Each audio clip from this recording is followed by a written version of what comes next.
Bonjour à tous. Depuis quelque temps, on parle beaucoup de la Russie, des amours russo-afrique, avec des sommets Russe-Afrique qui se déroulent en ce moment, des partenariats, etc. Comme si effectivement, en politique, il y avait une histoire d'amour qui primait. Non, non, non. En politique, comme en amitié, comme en amour, ce sont les intérêts des uns et des autres. On a toujours opposé un pays à tout un continent. La France-Afrique, les sommets, les pays occidentaux qui convoquent les États africains. Un jour, je vous le donne en mille, même le Qatar, un minuscule pays, riche peut-être, mais un minuscule pays va convoquer tout un continent, l'Afrique. On se demande si l'Afrique a vraiment envie de reprendre son avenir en main. Personnellement, la Russie est un pays que j'aime bien parce que la Russie a une histoire avec l'Afrique, précisément avec le Cameroun. C'est l'histoire de Abraham Hannibal, que vous connaissez peut-être. Allez sur Google, vous tapez Abraham Hannibal. Abraham Hannibal a été enlevé sur les berges du Logo-Nechari, le fleuve Logo-Nechari, au nord Cameroun, alors qu'il jouait avec sa petite sœur. D'ailleurs, elle est décédée, elle s'est noyée pendant que son frère, Abraham Hannibal, était emporté par les bateaux négriers.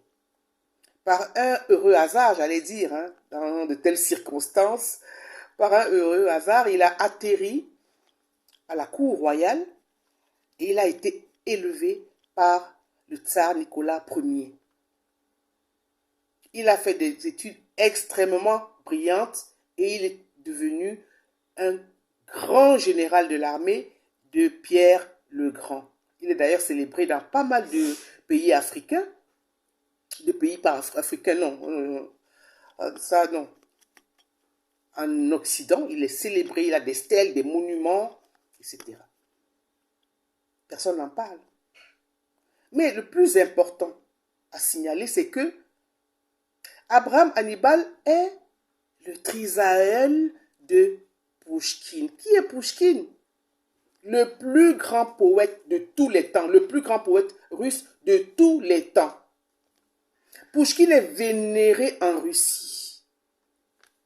C'est Pouchkine qui a redonné ses lettres de noblesse à la littérature russe. Vous savez qu'avant, en Russie, comme dans pas mal de pays occidentaux, on parlait le français. C'était le gai parlé.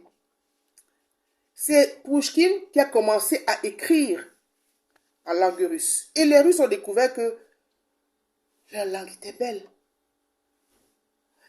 Leur langue était belle parce que Pouchkine a commencé à écrire en langue russe. Et ça, c'était une révolution littéraire, une révolution artistique, une révolution littéraire. Pouchkine est d'ailleurs mort après un duel. Il est assassiné par son rival. C'est ce qu'on nous a dit. Mais quand vous regardez bien l'histoire, quand vous l'analysez, on peut se dire que Pouchkine a été victime de racisme. Parce qu'il a toujours répété qu'il avait un ancêtre nègre. Il en parlait dans sa poésie. Il avait un ancêtre nègre. Quand on le regarde bien, il avait des cheveux frisés. Il avait un nez légèrement épaté.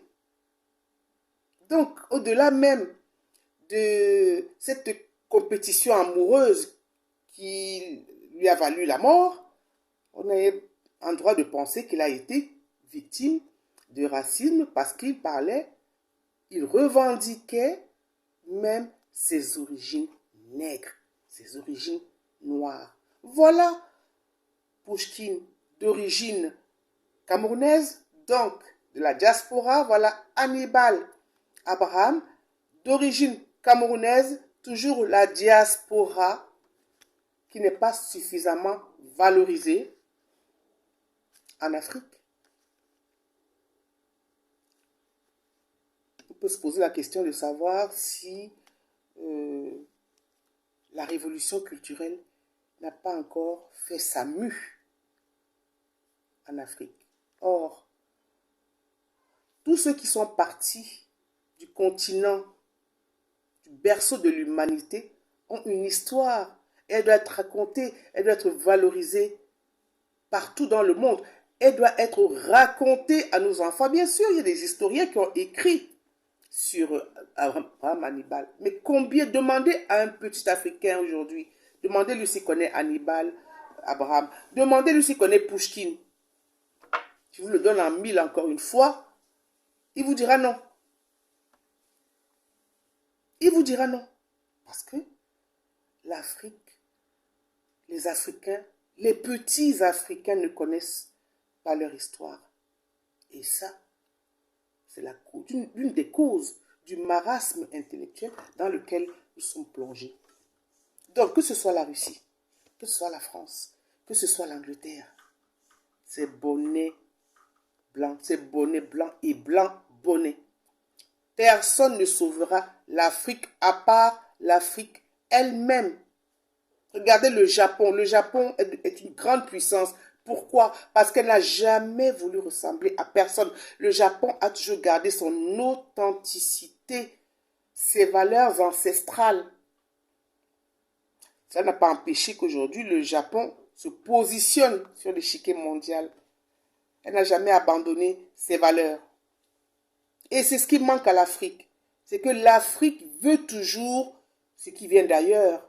L'Afrique est toujours en train de quémander ce qui vient d'ailleurs, alors qu'elle a tout. Elle a juste à clarifier ses valeurs, à requalifier, j'allais dire, ses valeurs ancestrales. Apprendre à nos enfants qui nous sommes réellement.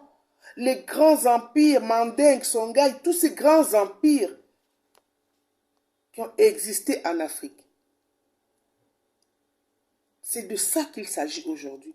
Ce n'est pas de dire oui, la Russie, oui, la France, oui, telle puissance. Non.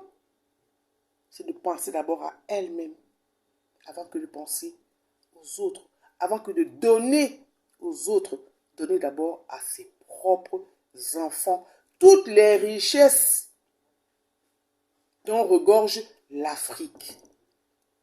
Qu'elle profite d'abord aux Africains avant de profiter aux autres. Tant que l'Africain, tant que nos dirigeants africains n'auront pas compris cet enjeu fondamental, cet enjeu crucial, eh bien l'Afrique restera toujours dans cet état, j'allais dire, de mendicité, dans cet état, ce regard, toujours tourné vers l'extérieur, alors que l'Afrique doit d'abord être tournée sur elle-même pour pouvoir mieux s'imposer sur l'échiquier mondial. Je ne peux que dire, à bon entendeur, salut. Et je ne peux que répéter que la Russie aussi, aujourd'hui, c'est bonnet blanc et blanc bonnet. Je vous remercie.